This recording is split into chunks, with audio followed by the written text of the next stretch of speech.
Maswerteng hapon po mga ka-STL. Narito na po ang resulta ng STL Pangasinan para sa araw na to. Second draw, January 10, 2026, araw ng Sabado.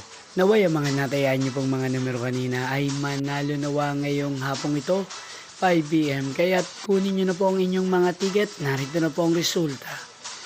Ang mga numerong nanalo sa STL Pangasinan ngayong hapong ito, January 10, 2026, 5 p.m. Second draw result 32 at 6 in exact order.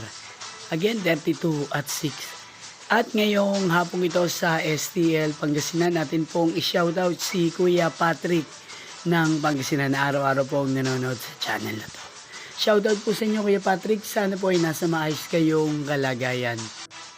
Inyo pong napanood ang resulta ng STL Pangasinan. Magkita-kita pong muli tayo mamayang 8:45 p.m. para sa third draw result ng STL Pangasinan. Thank you for watching.